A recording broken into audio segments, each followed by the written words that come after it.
ಕರ್ನಾಟಕದ ಚುನಾವಣೋತ್ತರ ಸಮೀಕ್ಷೆ ಬಹಿರಂಗವಾಗಿದೆ. India today ಎಲ್ಲ ಸಂಸ್ಥೆಗಳ ಸರ್ವೆಗಳನ್ನು ನೋಡ್ತಾ ಹೋಗೋಣ. ಕರ್ನಾಟಕದ್ದು ಬಹಳ ಕುತೂಹಲ ಇತ್ತು ನಮಗೆ, ಎಷ್ಟೆಷ್ಟು ಸ್ಥಾನಗಳು ಇಂಡಿಯಾಗೆ ಬರುತ್ತೆ ಅಂಥೇಳಿ ನೋಡ್ತಾ ಹೋಗೋಣ. ಕರ್ನಾಟಕದಲ್ಲಿ ಲೋಕ ಅಖಾಡದಲ್ಲಿ ಯಾವ್ಯಾವ ಪಕ್ಷ ಎಷ್ಟು ಸ್ಥಾನಗಳನ್ನು ಗೆಲ್ಲುತ್ತೆ ಅಂತ. ಯಾಕಂದರೆ ಕರ್ನಾಟಕದ್ದು ಬಹುತೇಕವಾಗಿ ನಿಮಗೆ ಆಗಲೇ ನಾವು ಹೇಳ್ತಾ ಇದ್ದೀವಿ. ಇಂಡಿಯಾ ಟುಡೇ ಹೇಳ್ತಾ ಇದೆ NDA 22-25, ಇಂಡಿಯಾ 3-5.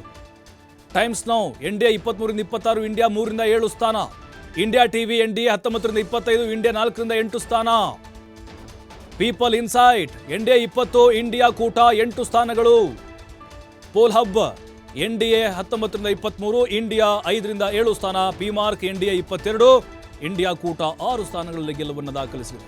ಸಿ ವೋಟರ್ ಪ್ರಕಾರ NDA 19-22, 25 ಸ್ಥಾನಗಳನ್ನು ಗೆಲ್ಲುತ್ತೆ ಅಂತ ಸಮೀಕ್ಷೆಗಳು ಹೇಳ್ತಾ ಇದೆ.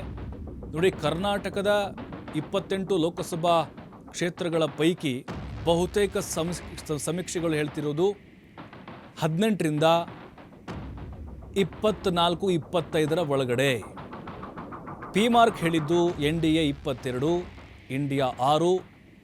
ಸಿ ವೋಟರ್ ಹೇಳ್ತಾ ಇರೋದು NDA 23-25, India 3-5. Chanakya NDA 24, India ಕೂಟ 4 ಸ್ಥಾನಗಳನ್ನು ಪಡೆಯುವಂಥ ಸಾಧ್ಯತೆಗಳಿದ್ದಾವೆ. 2019ರಲ್ಲಿ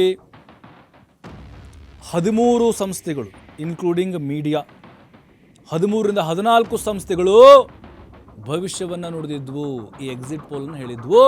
ಅದರಲ್ಲಿ ಕರೆಕ್ಟ್ ಸಂಖ್ಯೆ ಬಂದಿದ್ದು ಬರೀ 2 ಸಂಸ್ಥೆಗಳು ಮಾತ್ರ.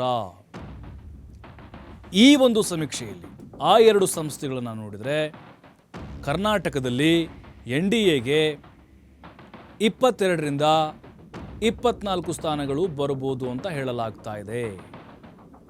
ಇಂಡಿಯಾ ಕೂಟ 4-6 ಸ್ಥಾನಗಳಿಗೆ ತೃಪ್ತಿಯನ್ನು ಪಟ್ಕೊಳ್ಳುವಂಥ ಸಾಧ್ಯತೆಗಳಿದ್ದಾವೆ.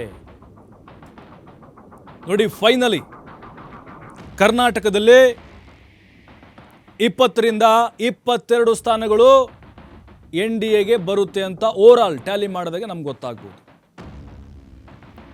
6-8 ಸ್ಥಾನಗಳು ಇಂಡಿಯಾ ಒಕ್ಕೂಟಕ್ಕೆ ಬರಬಹುದು ಅಂತೇಳಿ ಎಲ್ಲ ಸಮೀಕ್ಷೆಗಳನ್ನು ನೋಡಿದಾಗ ವಿಶ್ಲೇಷಣೆಯನ್ನು ಮಾಡಬಹುದು.